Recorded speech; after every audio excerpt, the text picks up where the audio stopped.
Como não podia deixar de ser, vou começar dizendo bom sábado. É um prazer para mim estar aqui convosco.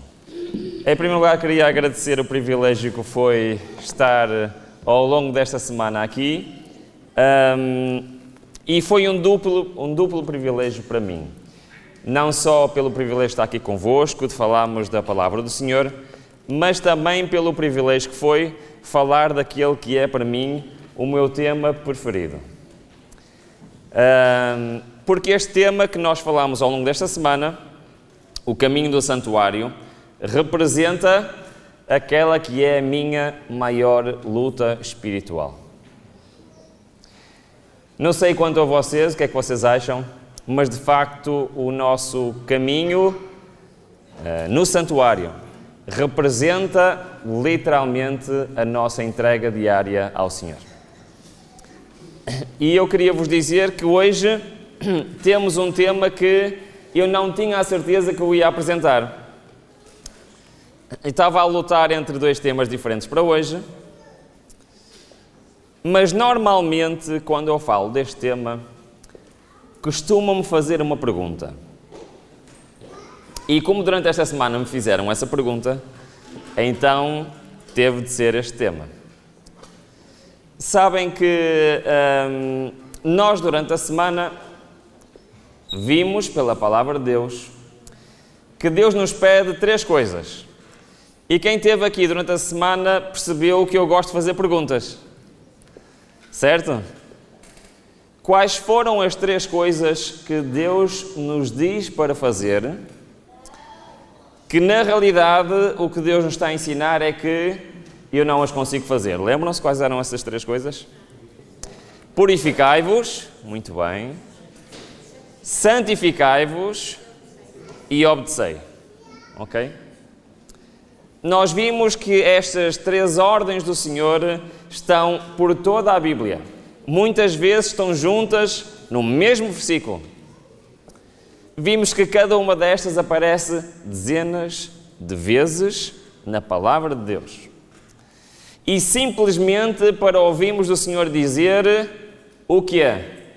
Isso ao homem é impossível.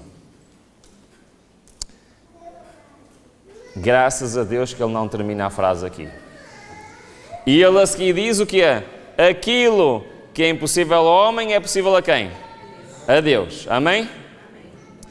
Então, nós vimos que Deus quer fazer cada uma destas coisas em nós. Quer nos purificar, quer nos transformar e quer habitar em nós. Certo? Foi isso que vimos ao longo de toda a semana. No entanto, nós vimos também que para isso acontecer, eu tenho que entregar a minha vida nas mãos de quem? Deus quer me transformar e eu tenho de deixar. Mas dizer que confio no Senhor, dizer que quero fazer a sua vontade, é fácil. É fácil ou não é? Dizer. Não custa muito dizer. A dificuldade na vida do cristão não é entender o Evangelho. A dificuldade da vida do cristão não é saber o que tem que fazer. A dificuldade da vida do cristão é viver de acordo com aquilo que ele acredita. E eu não sei se vocês acham isso, mas a minha experiência com Deus não é teoria. A minha experiência com Deus e a minha luta com o Senhor é como pôr em prática. Então, a pergunta que normalmente me fazem é, muito bem, mas como é que eu sei a vontade de Deus para a minha vida? Como é que eu posso ouvir do Senhor aquilo que eu tenho que fazer? Eu já percebi que tenho que colocar os planos nas mãos do Senhor, mas como ouvir a voz de Deus? Se nós fizermos uma viagem ao longo desta semana, neste momento, vamos fazer uma mini viagem para perceber quais são as maneiras que a Bíblia ensina de como ouvir a voz de Deus. Eu já procurei em toda a Escritura, pode haver mais alguma que eu não tenha descoberto ainda, mas eu já descobri 7 maneiras diferentes como o Senhor pode nos responder, como podemos saber a sua vontade. Ok? Acham que isto é importante ou não? Sim? Querem saber quais são essas 7 maneiras? Sim? Vamos lá? Então,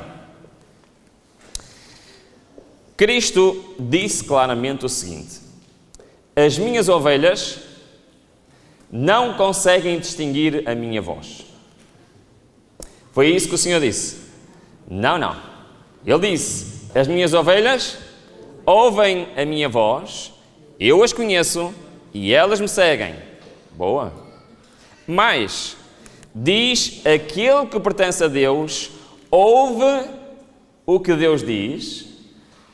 E estava a falar para alguém que dizia o quê?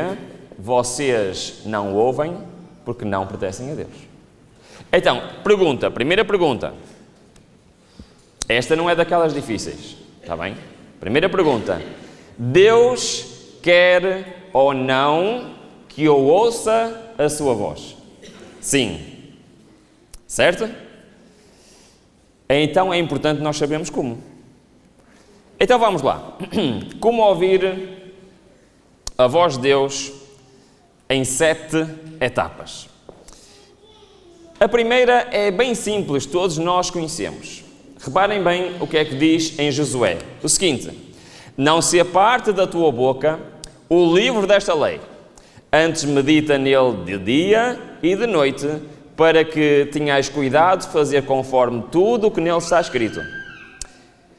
Porque então farás prosperar o teu caminho e serás bem-sucedido. Não te mandei eu? Esforça-te e tem bom ânimo. Não te atemorizes, nem te espantes, porque o Senhor Deus está contigo por onde quer que andares. Ora, já ouviram este versículo, certo? Eu tenho a certeza que já o ouviram. Ora, quero fazer uma pergunta. Está-se a referir a quê? Diz logo no início: não se aparte a tua boca do livro desta. Isto é muito interessante porque, reparem, porque creio na Bíblia. A Bíblia é para mim a revelação de Jesus Cristo. Perguntais porque creio em Jesus, porque é para mim um divino Salvador. Porque creio na Bíblia. Porque achei que ela é a voz de Deus falando à minha alma. Podemos ter em nós mesmos o testemunho de que a Bíblia é verdadeira e de que Cristo é o Filho de Deus. Ora, isto tem a ver alguma coisa com o que estudámos esta semana? O que é que vocês acham? Sim? Então, qual é a primeira maneira de eu ouvir a voz do Senhor?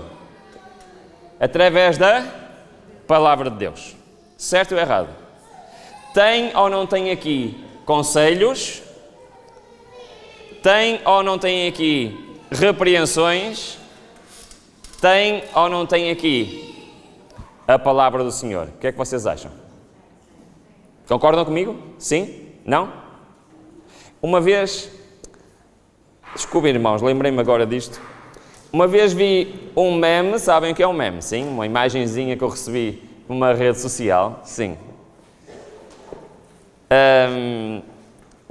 E foi um meme muito interessante. Sabem o que era? Era um homem de joelhos a rogar ao Senhor que falasse com ele, que lhe mostrasse o caminho a seguir. E na imagem tinha em cima uma nuvem, ok? E a sair da nuvem tinha uma mão, e na mão tinha o quê? Estão a perceber o que é que está por trás desta imagem? Muitas vezes, irmãos, nós estamos a pedir a Deus respostas que Ele já nos deu. E muitas vezes é isso que o Senhor nos responde. Queres saber a resposta? Já te mandei uma carta com essa resposta. E por isso, a principal maneira de nós ouvirmos a palavra de Deus a falar conosco é pela Escritura. Concordam com isto ou não? O que é que vocês acham? Sim? Ok, muito bem. Então, devemos considerar que a Bíblia é importante. Nós vimos que a Bíblia é fundamental para a nossa vida espiritual ao longo desta semana. Agora quero-vos fazer outra pergunta. Se nós recebêssemos um convite para ter uma audiência com a pessoa neste mundo mais importante para vocês, seja lá quem essa pessoa fosse, nós provavelmente ficávamos entusiasmados, certo? Imaginem que podiam escolher qualquer pessoa e ter uma reunião privada, uma audiência com essa pessoa. Agora, nós como cristãos, imaginem que nos fizessem a pergunta se nós queríamos ter uma audiência com Deus. Já uma vez fizeram essa pergunta a vocês? Imaginem que era possível. Vinha alguém ter convosco e dizia: queres ter uma audiência particular com Deus? Qual era a tua resposta? Qual era a tua resposta? Sim ou não? O nosso maior desejo não é passar a eternidade com Deus? É por isso que estamos aqui. Então, muitas vezes nós nos esquecemos disto. Porque reparem, a Bíblia é a voz de Deus a falar-nos. Acreditamos nisto, sim ou não? Tão seguramente como se a pudéssemos ouvir com os nossos ouvidos. Se compreendêssemos isso, abriríamos a palavra de Deus com respeito e buscaríamos seriamente as suas leis. Ler e contemplar as Escrituras seria considerado o quê? Uma audiência com o Deus eterno. Eu posso ter uma audiência com o Deus eterno sempre que eu quiser. Agora a pergunta vem: então, por que eu tenho tão poucas audiências com o Deus eterno? E muitas vezes eu sinto-me perdido neste mundo sem saber que direção hei de tomar. E peço a Deus, por favor, Deus, orienta a minha vida, dirige a minha vida, mostra-me o que eu hei de fazer. E sabem o que é que Deus responde? Eu estou aqui à tua espera. Por isso, a primeira maneira de nós ouvirmos a palavra de Deus é pela palavra escrita. Mas temos mais maneiras. Paulo, a falar a Timóteo, diz o seguinte: conjuro-te, pois, diante de Deus e do Senhor Jesus Cristo, que há de julgar os vivos e os mortos, na sua vinda e no seu reino, que faças o quê? O que é que ele estava a dizer àquele jovem? Que pregues a tua opinião. Que pregues aquilo que aprendeste na universidade. Que pregues aquele teu autor preferido. Foi isso que ele disse? Não. O que é que ele disse? Que pregues a palavra. Nós, na realidade, só pregamos quando estamos a pregar o quê? A palavra de Deus. Então, instes a tempo e fora de tempo, reguardas, repreendas, exortes com toda a longanimidade e doutrina. Agora, será que isto é uma realidade? Quando a palavra é exposta, vocês devem lembrar-se que é a voz de Deus que lhe está falando por meio do seu servo. Isto é verdade. Ruben não para de fazer perguntas, não é? Isto é verdade. Vocês acreditam nisto? Agora eu vou fazer uma pergunta um bocadinho diferente. Isto é sempre verdade? Eu estou a ouvir duas respostas diferentes, estou a ficar confuso. Então, vamos lá ver. Quando a palavra é exposta, então tem uma condição, certo? Sim ou não? Perceberam o que é que eu estou a dizer? Decorria o ano de 1997. Já sabem quando eu digo uma data que vou contar alguma coisa, não é? Eu tinha 18 anos.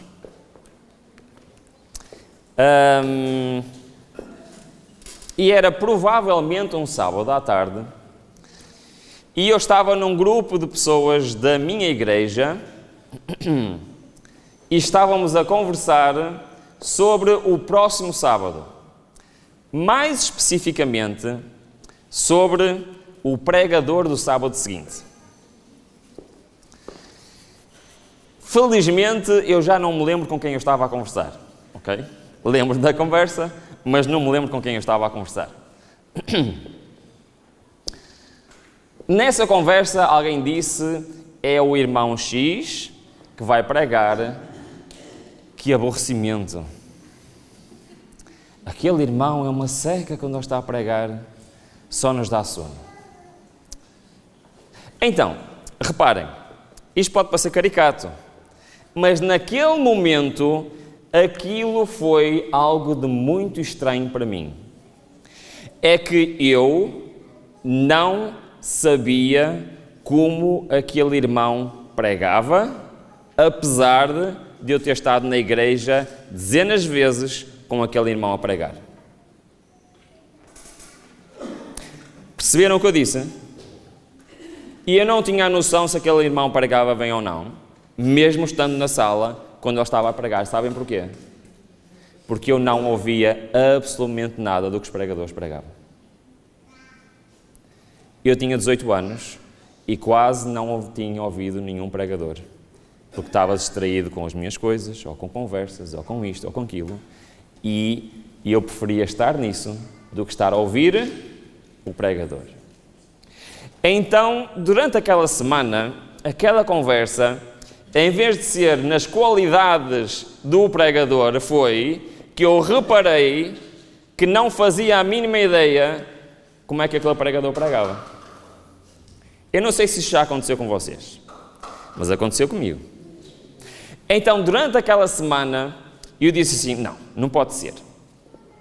Eu, no próximo sábado, vou fazer um esforço e vou ouvir tudo o que aquele pregador tem a dizer, para eu, no fim, quê? Ter uma opinião, certo? Ó, irmãos, é assim. É verdade que nem todos temos os mesmos dons. De facto, o Senhor não era o melhor pregador do mundo, não é? Mas naquele sábado, o Senhor tocou o meu coração através daquele irmão que era muito chato a pregar. É que, apesar de ele não ser o melhor pregador do mundo,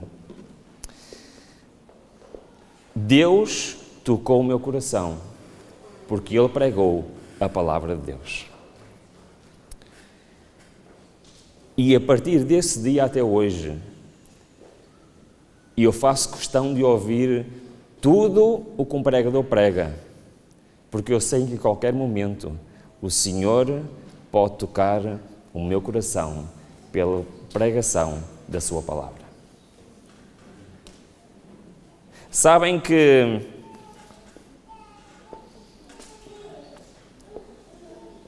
o Senhor não se importa com as qualidades oratórias do pregador. Sabiam disso? O Espírito de Profecia tem uma citação que eu gosto muito. Ele diz o seguinte: o Senhor prefere o mais humilde consagrado do que o maior pregador do mundo que não tem o seu coração entregue ao Senhor. Então, eu quero vos dizer que eu acredito que, independentemente do meio utilizado, independentemente do pregador, quando a palavra do Senhor é exposta, é o quê? É a voz do Senhor a falar a cada um de nós. Amém? E é assim, a fé vem pela pregação e a pregação pela palavra de Cristo.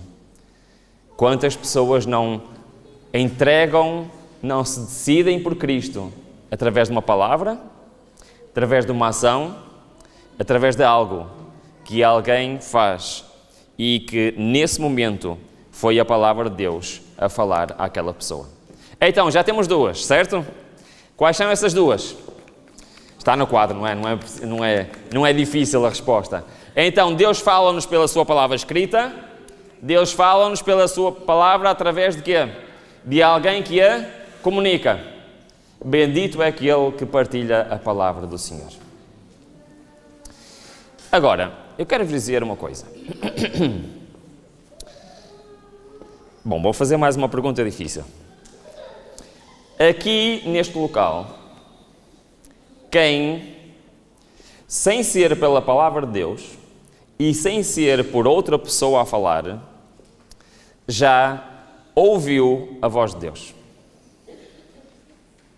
Ok, temos algumas mãos, muito bem. No entanto, a maioria de vocês não levantou a mão, repararam? Então vamos lá.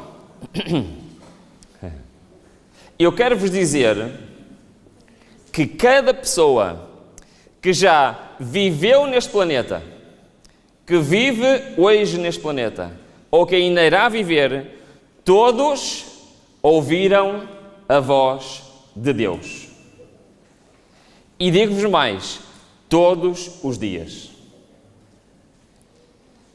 Uma das maneiras que Deus mais frequentemente fala ao ser humano está disponível para todos os seres humanos.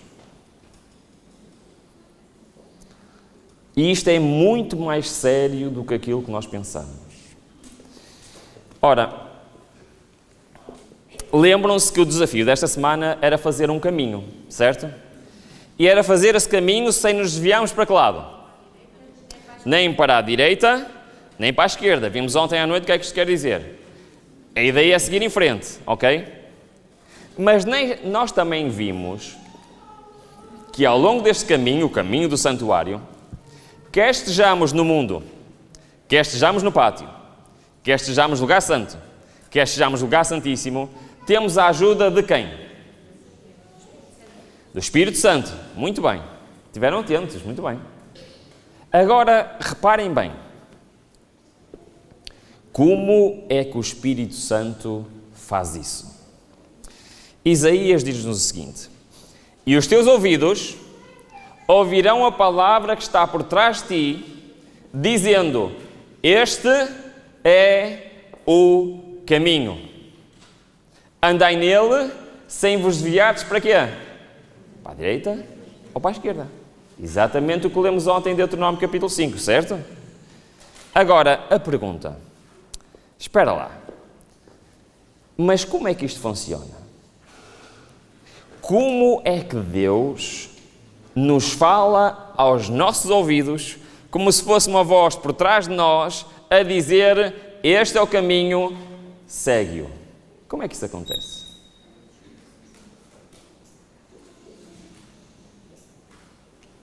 Ao longo desta semana, quem esteve aqui presente, vocês ouviram o Senhor a dizer, este é o caminho, caminha nele. Mas, vou-vos fazer outra pergunta. Como é que isto funciona? Reparem bem. Tem vários nomes. Chama-se a voz do dever, chama-se a voz da consciência, mas o verdadeiro nome sabem qual é? A voz de Deus. A voz do dever é a voz de Deus, um guia interior enviado do céu, e não devemos brincar com o Senhor sobre este assunto. Ora, eu quero-vos dizer isto com cuidado, vamos lá ver. Alguma vez o Senhor vos disse, não faças isso, tu sabes que está errado. Alguma vez? Sim? Muito bem. Alguma vez o Senhor vos disse, vai pedir desculpa àquela pessoa? Alguma vez? Sim? Alguma vez o Senhor vos disse, não saias de casa sem primeiro tratar deste assunto? Já sim ou não? Então eu vou fazer uma pergunta. Quem aqui já ouviu a voz de Deus?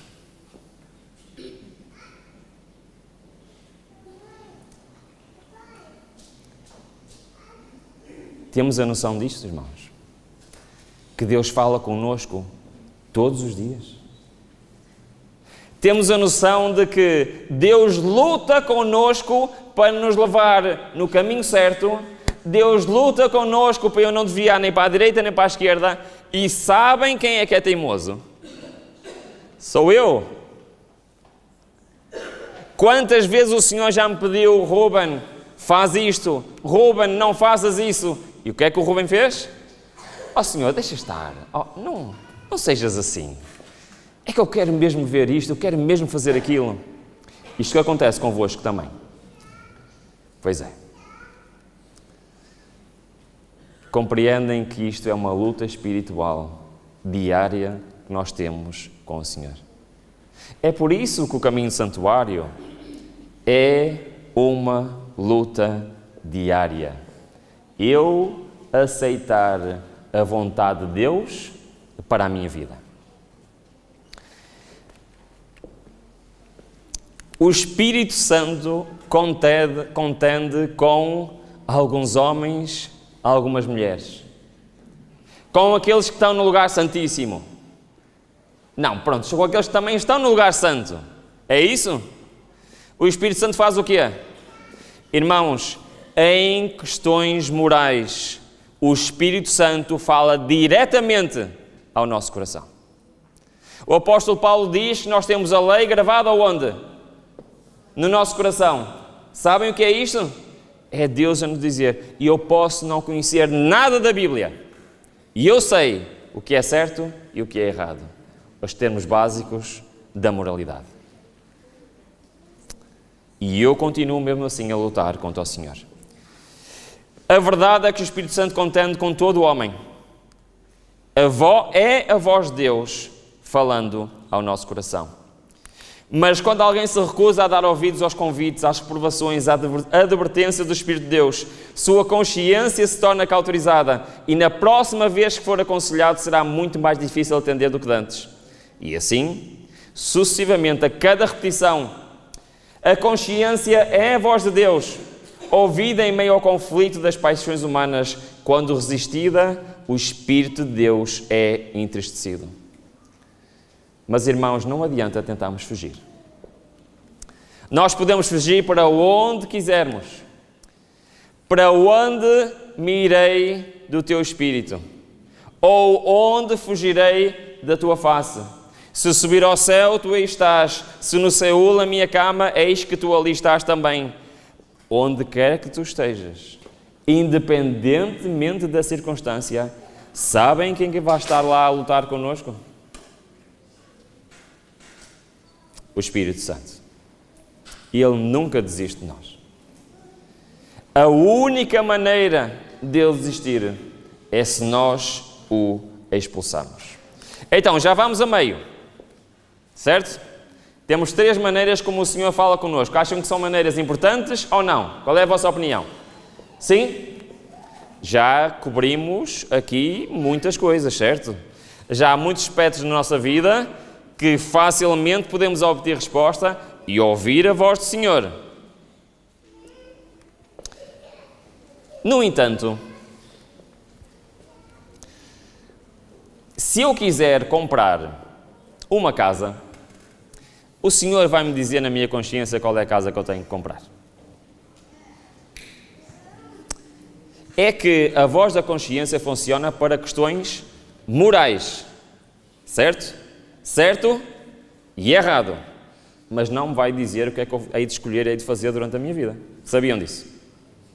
A não ser que seja uma questão que é moral. Se eu quiser comprar uma casa, eu posso vir à Bíblia buscar conselhos até? Sim. Mas ele na Bíblia não me vai dizer ao Ruben é na rua X, no número Y. Vai ou não vai? Então, há questões que nós temos na nossa vida que a Bíblia, que um pregador ou que a voz da consciência não nos responde. Por isso o Senhor forneceu mais maneiras de nós ouvirmos a sua voz. Ok? E eu quero vos dizer o seguinte: não há nenhuma decisão na minha vida que Deus não me possa orientar e que não tenha colocado um meio de nós ouvirmos a sua voz. Ok? Então, vamos lá.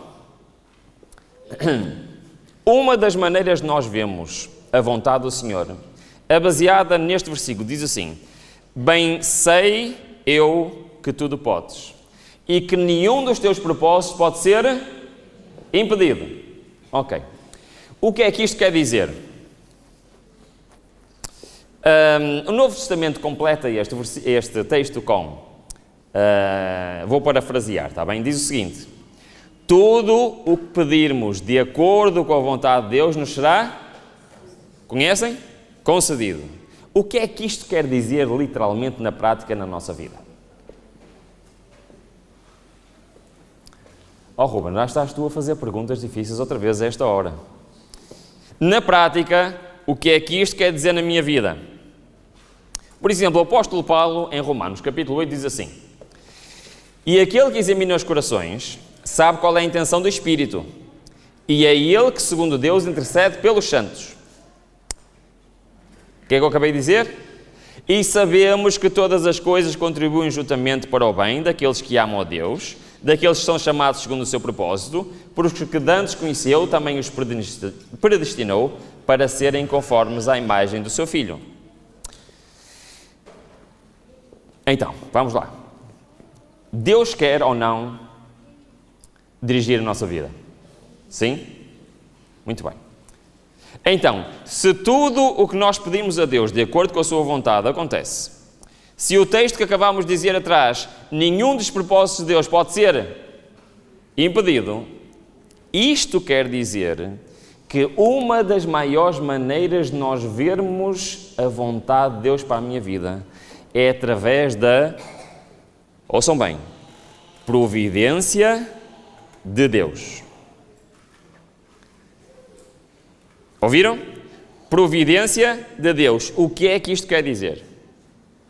Isto quer dizer que Deus é um Deus que, quando quer alguma coisa, vai abrir ou vai fechar as portas.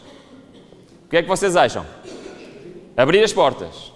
Ou seja, imaginemos que eu quero tomar uma decisão, quero seguir um caminho. E peço ao Senhor, orienta esta minha decisão. Se eu vir as portas a abrirem, é porque se calhar Deus concorda com essa decisão. Se eu vir as portas a fecharem, é porque provavelmente o quê? Se calhar estou aí no sentido errado.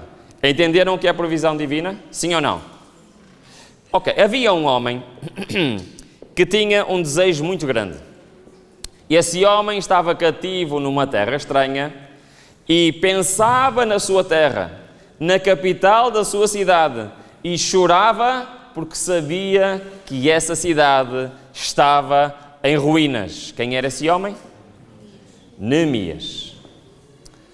Esse homem apresenta-se perante o rei e cometeu um grave erro. E ele estava triste perante o rei. Ora, estar triste perante o rei, nesta altura, significava alguma coisa. Nós falámos desta história esta semana, lembram-se? E ele fez uma coisa incrível, não é? Como vimos esta semana. E ele pediu a Deus o quê? Ok, vamos repetir. Ele estava triste, o rei reparou, e o rei disse a Neemias: Neemias, o que é que tu tens? E Neemias ficou com medo. E ele ficou com medo porquê? Porquê que Neemias ficou com medo? Porque estar triste perante o rei podia significar ser condenado à morte. Mas ele já não conseguia disfarçar mais o que ia no coração dele. E o rei perguntou àquele homem, e ele não disse assim: olha, venham buscar este homem e... Não foi isso que Deus fez. Desculpem, que o rei fez. O que é que o rei fez? Neemias, o que é que tu queres? E Neemias disse o que é que queria. Disse: ó rei, estou aqui, a capital do meu país está destruída, deixa-me ir lá reconstruir. Naquele momento, acham que Deus abriu ou fechou as portas? Abriu. O rei não só permitiu que ele fosse, que abandonasse o seu posto de trabalho, porque ele era um escravo, fosse lá à cidade, reconstruir a cidade, mas também fez o quê? Ele pagou o material de construção, ele permitiu que outros fossem com ele, e ele fez o quê? Tudo o que era necessário para a capital daquele país ser reconstruída. Isto quer dizer o quê? Acham normal um rei fazer isto a um povo inimigo? Acham normal? É normal? Não. Então, Deus estava a responder às orações de Neemias ou não? Neemias fez a sua parte, certo? Mas Deus fez aquilo que era impossível para Neemias fazer. Eu vou avançar os textos, porque eu tenho ali um inimigo a olhar para mim. Estamos a falar de inimigo, tenho ali. Eu gostava bem mais daquele relógio de semana passada, lembram-se? É que semana passada estava na hora antiga, eu sentia-me mais confortável, não é? Bom, Neemias então implorava o auxílio do Senhor. No entanto, ele demonstrou que não é só orar. Ele trabalhou com diligência e fidelidade. Ele fez a sua parte. No entanto, ele viu a mão da providência de Deus ao mover o coração daquele rei e abrindo as portas para que aquilo fosse executado. Será que nós estamos atentos à providência de Deus? E ele mostrou que homens de oração também devem ser homens de ação. E também mostrou nesta história que o Senhor pode até mover o coração de um rei inimigo em favor daquele que ora. Amém? Decorria o ano 2008 e eu tinha de tomar uma decisão muito importante. Eu vivia com a minha esposa num apartamento, nós tínhamos uma empresa em conjunto e a empresa começou a crescer. E nós tínhamos de tomar uma decisão, porque viver num apartamento T2, com mais de 100 computadores, com centenas de peças e componentes, não é muito agradável. Só que eu sou uma pessoa que gosto muito de fazer contas. Gosto muito de fazer contas. Tenho um amigo meu que diz que eu penso em números e não com palavras. E eu comecei a fazer contas. E eu pensei, bom, eu pago a renda de um apartamento, pago uma conta de luz, uma conta de eletricidade, uma conta de internet. O mais lógico é o alugar um espaço para ter a empresa separada de casa. E eu comecei a fazer contas a uma renda adicional, a uma conta de eletricidade, a uma conta de luz, a uma conta de internet. E comecei a achar que aquele valor era alto e que se calhar havia uma ideia melhor. Então qual foi a ideia que nós tivemos em casa? Em vez de pagarmos duas rendas e contas duplicadas e ter dois sítios arrendados, por que não comprámos uma casa com um espaço grande para podermos trabalhar lá nesse espaço? Acham que é uma boa ideia ou não? Fizemos as contas às nossas despesas e aquilo que nós pagaríamos dava para comprarmos uma casa até um determinado valor. Nessa altura, nesse ano, a taxa de juros estava a 5 ponto qualquer coisa por cento, o que fazia com que o orçamento não fosse assim um valor muito alto, mas daria para comprarmos um local. Então nós fomos ver casas. Pedimos ao senhor da agência imobiliária que queríamos ver casas até aquele valor e ele assim foi mostrar. A vinda embora de um desses sítios, ele disse assim, olha, existe aqui uma casa que eu sei que está fora do vosso valor, mas como é caminho, vamos lá ver. Tudo bem, eu gosto de ver casas, por isso não tem problema. Então chegámos lá e vimos uma casa com 3 andares, 260 metros quadrados, com um jardim atrás, com uma garagem com 70 metros quadrados. E realmente era uma casa extraordinária. E viemos a sair porque nós fomos lá só ver por ver. Mas estou eu a sair da casa e alguma coisa me diz no meu coração, é esta a casa que deves comprar. E eu pensei assim, espera lá, mas isto está bem fora do meu orçamento. E vim para casa. Então eu comecei a pensar, e eu assim, bom, o não está garantido, vou fazer uma oferta, certo? Então eu fiz uma oferta. E para meu espanto, o Senhor disse, sim. Ok. Ainda não estava muito convencido, mas fiz o próximo passo, que foi ir ao banco. Então eu cheguei ao banco e falei com o gestor do banco, e ele disse-me todos os documentos que eu precisava de entregar, e havia um problema que eu não me tinha lembrado. É que a empresa, desde o início, estava em nome do meu pai. E no ano anterior, eu tinha aberto a empresa em meu nome. O que significa que naquele ano, eu não tinha declaração de IRS. Então o banco disse assim, é impossível ter um financiamento sem declaração de IRS, a não ser que tenhas um... Muito bem.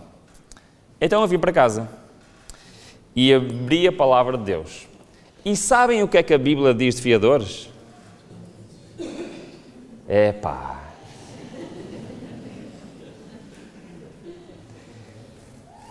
O que é que nós fazemos quando queremos que Deus dirija a nossa vida? Nós oramos. Então eu fiz um compromisso com Deus. Oh Deus, então é assim. Eu sei que tu não aprovas fiadores. Então eu não quero. Se houver alguma hipótese, tu has de dirigir. Então eu fiz o seguinte, eu fui ao banco e disse assim, olha, é possível enviar os documentos sem declaração de IRS? O senhor disse-me assim, ora bem, vai haver despesa de 300 euros, porque temos que fazer a avaliação do imóvel, mas vamos estar a fazer isso para nada, porque sabem o que é que ele disse? É impossível. E eu disse, não faz mal, coloque na mesa, não é por 300 euros que eu vou morrer. E assim fez. Ele pôs os papéis. Exatamente nesta altura, exatamente nesse mês, rebentou a grande crise financeira de 2008. Lembram-se dessa crise financeira? Sabem qual foi a primeira coisa que os bancos mundiais fizeram em todo o mundo? Cortar o quê? O crédito. E especialmente qual crédito? A habitação. Estão a perceber qual foi o mês em que eu pedi o crédito? 2 semanas depois o banco ligou-me. O senhor disse-me assim, eu não sei o que vocês fizeram, mas o crédito foi aprovado.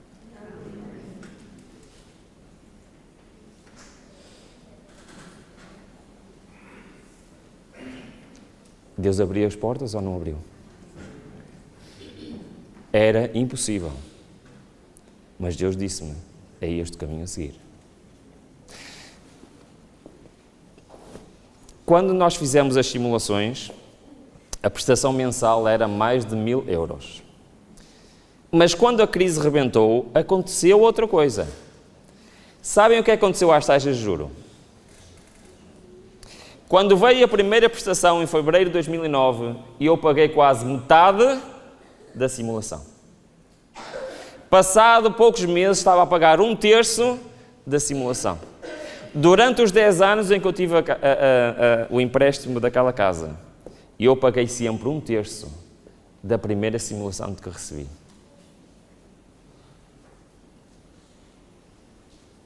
Foi o maior negócio que eu fiz na minha vida, irmãos. Sabem que eu vendi a casa e liquidei o empréstimo em 2001. Sabem o que aconteceu em 2001? 2021, desculpa. Sabem o que aconteceu em 2021? As taxas de juros começaram a... Os planos de Deus são incríveis para a nossa vida. Só que só funciona se eu, em primeiro lugar, quiser ouvir a voz do Senhor. E se eu, em segundo lugar, estiver confiante de que, se é a vontade de Deus, o que é que vai acontecer? Irá-se cumprir. Mas eu também tenho que ter o discernimento que quando Deus fecha as portas e Ele está-me a dizer, Ruben, não vás por este caminho. E eu quero-vos dizer uma coisa que é, durante esta semana eu contei-vos muitas histórias. Não contei? Mas eu contei-vos todas as boas histórias. Não vos contei as vezes em que eu dei com a cabeça na parede. Não vos contei as vezes em que eu fiz aquilo que o Senhor não queria. Não vos contei as vezes em que o Senhor disse claramente, Ruben é para ali, e o Ruben foi para ali. E chegou lá e espalhou-se ao comprido. Por isso é que eu me pergunto tantas vezes, quantos milagres Deus quis fazer na minha vida e eu não deixei. Bom, temos que avançar, desculpem. Estou-me a desviar um bocado, mas... Pois é, mas eu tenho que contar esta história também, isto vai ser muito difícil. Ok, deixa-me andar para trás, não é? Que eu já andei aqui para a frente, não sei quantas. Então, onde é que é para trás? É para aqui, tu andas sempre para a frente. Bom, já acabei de vos mostrar o resto do sermão todo, mas também só tenho mais 10 minutos, por isso vais ter que ser rápido. Então, já vimos 4 maneiras, certo? Esta quinta maneira, a primeira vez que eu fiz este sermão, eu não tive coragem de o apresentar. Tá bom? Porque eu considero que é muito perigoso. Pode ser usado indevidamente. Tá bom? Mas é um ensinamento bíblico, por isso eu tenho que falar sobre ele. E eu vou falar muito rapidamente. Diz o seguinte. Quando o povo de Israel chegou e conquistou Canaã, como é que eles dividiram as terras entre eles? Como é que foi? Lançando sortes. Muito bem. Mas, quando os sacerdotes do templo tiveram que escolher quem é que ficaria em cada posição, como é que eles fizeram? Sabem? Lançaram sortes. Muito bem. Quando tiveram de escolher entre Matias e José para substituir a Judas, como é que eles decidiram? Como é que foi? Isto é um ensinamento bíblico ou não é? Ok. Posso-vos contar mais uma história? Sabem que ser patrão não é muito fácil, ok? Não quero desanimar ninguém, mas não é muito fácil. No entanto, eu sou uma pessoa que tenho muita dificuldade em delegar. Sabem o que é delegar, não é? Então, sempre na minha empresa, inicialmente era só eu e minha esposa, nós fazíamos tudo, e só colocava um funcionário quando estávamos a trabalhar 16 horas por dia e já não aguentávamos mais. Estão a perceber? No dia em que eu e a minha esposa tivemos que preparar 70 computadores sozinhos, foi quando nós chegámos à conclusão que se calhar era uma boa ideia ter alguém a ajudar, ok? Para vocês terem noção que temos aqui outra participação, para termos a noção que eu tenho muita dificuldade em delegar.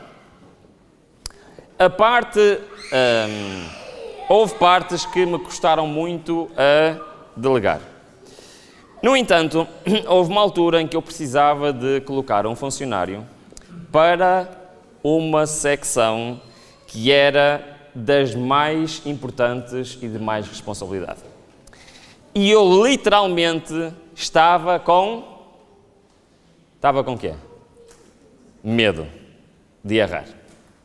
Alguma vez tiveram medo de errar? Eu estava cheio de medo de errar. Ok, então.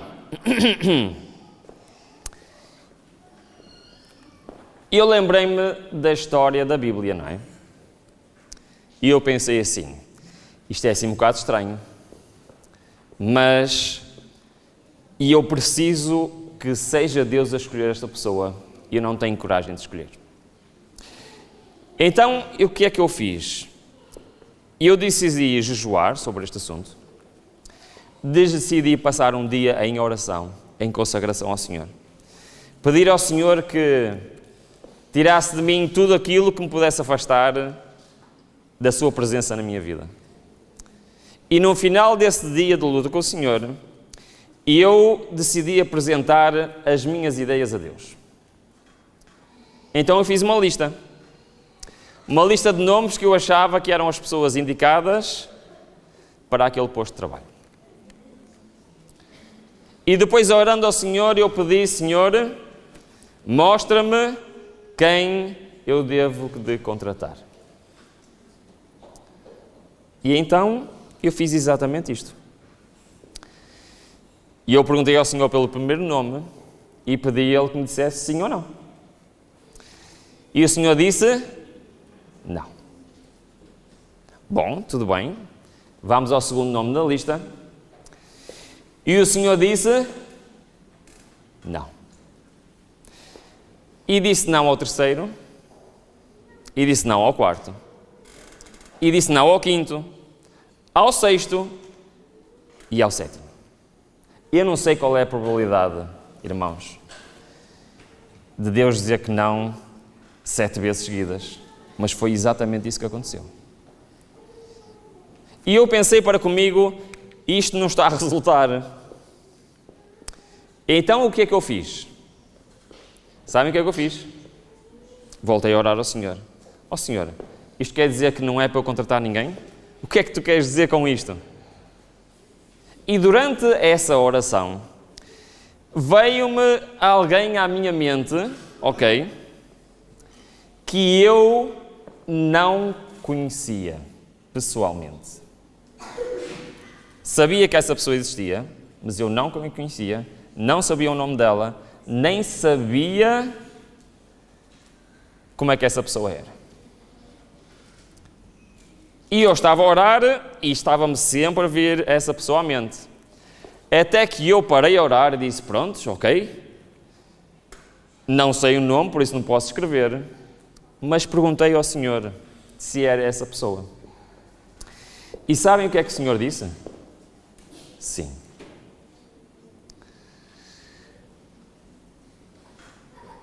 Eu já não sou o patrão dessa empresa, mas é uma pessoa fundamental lá na empresa até hoje. Eu não sei se vocês estão a imaginar o que é para mim ligar a alguém que eu não conheço e pedir: olha, eu gostava de falar contigo. E estar com essa pessoa e dizer: olha, eu tenho esta empresa e queria te perguntar se querias trabalhar para mim. E essa pessoa disse: o quê? Sim, quero. Ora, estes métodos bíblicos não estão na Bíblia para a gente saber o que aconteceu no passado. Só que entendem a minha dificuldade em falar sobre isto? É que isto não é a lotaria.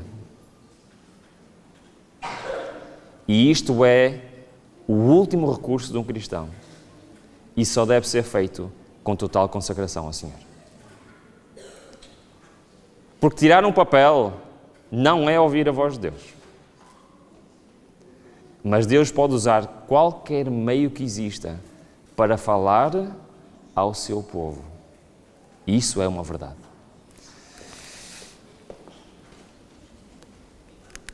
Então, a quinta maneira é esta.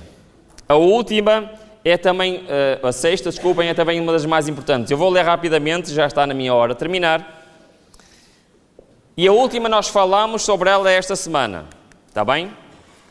Diz o Senhor o quê? Fazei prova de mim. Durante esta semana nós vimos exatamente isto. E vimos a história de um homem que fez exatamente isto. Pois a vontade do Senhor é essa. Qual foi esse homem? Que história é que nós vimos esta semana? Lembram-se? Um homem que fez prova do Senhor com uma coisa no chão. Gideão. Fez ou não fez? E ele pediu ao Senhor A missão era que uma batalha. E ele estava com? Ele estava com o quê? Medo. Irmãos, não há problema nós termos medo de tomar decisões. O problema está se eu não entregar esse problema nas mãos do Senhor. Pior do que ter medo de tomar uma decisão é não ter medo de tomar uma decisão. Isso é o grande inimigo do cristão. Porque se eu não tenho medo de tomar decisão, sabem quem é que eu estou a fazer? Quem é que está a tomar decisão? Quem? Eu. E por isso eu, como cristão, devo estar sempre a pensar, será que isto é da vontade do Senhor? E ele provou ao Senhor, e o Senhor respondeu ou não respondeu? E eu contei-vos durante esta semana a história de como o Senhor usou esta história da Bíblia para fazer isso na minha vida. Mas Deus não quer fazer isto apenas na vida do Gedeão. Deus não quer fazer isto apenas na vida do Ruben ou na vida de outra pessoa qualquer. Deus quer fazer isto na vida de cada um de nós. Eu não sei, mas eu quase todos os dias vos disse que só há um obstáculo. Já sabem de cor, não sabem? Quem é que é esse obstáculo? Sou eu. A sexta maneira de ouvirmos a voz do Senhor é provar ao Senhor: Senhor, eu não consigo. Por favor, decide tu. Mas existe mais uma. E a última é a mais importante de todas. A última é o culminar de tudo o que vimos esta semana. Eu vou ler os textos e no fim vou-vos perguntar o que é esta última. Pode ser? Aceitam o desafio? Sim? Ok. Então diz o Senhor, não que sejamos capazes por nós de pensar alguma coisa, como de nós mesmos, mas a nossa capacidade vem de... Ok? Ouviram o primeiro texto? Ok. Segundo texto. Há diversidade de operações, mas é o mesmo Deus que opera tudo em todos. Ok? Já sabem o que é? Ainda não? Vamos continuar.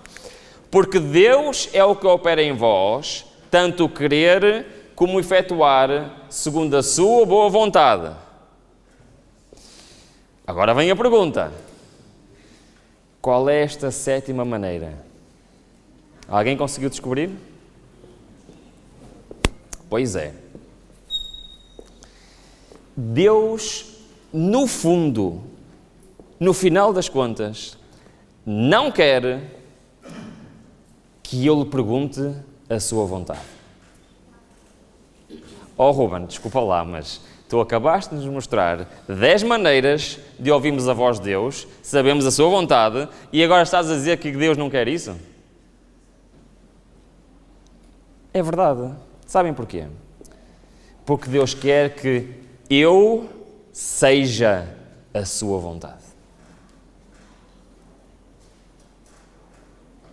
Deus quer habitar em mim e fazer a sua vontade em mim.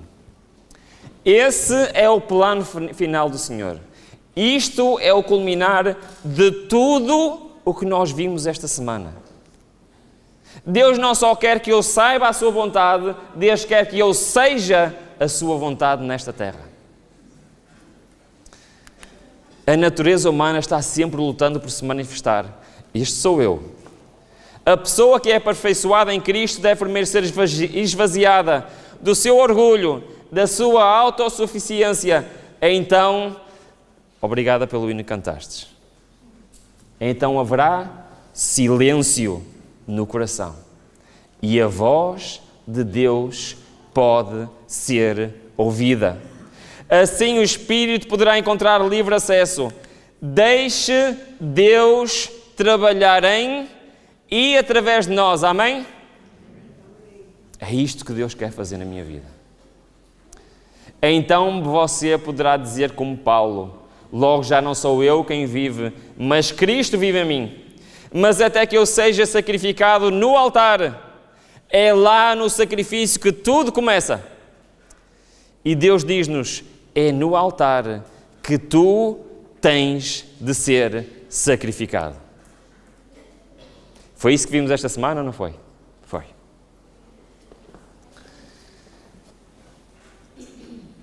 Até que deixemos que o Espírito Santo nos moldar e nos formamos à semelhança divina. Não podemos alcançar o ideal de Deus para nós. Este ideal é que eu seja a sua vontade. Último texto, para terminarmos esta semana de oração. O Senhor necessita de homens e mulheres que levem com eles na vida diária a luz de um exemplo piedosos. Homens e mulheres, cujas palavras e ações mostrem que Cristo está habitando no coração, ensinando, conduzindo, guiando.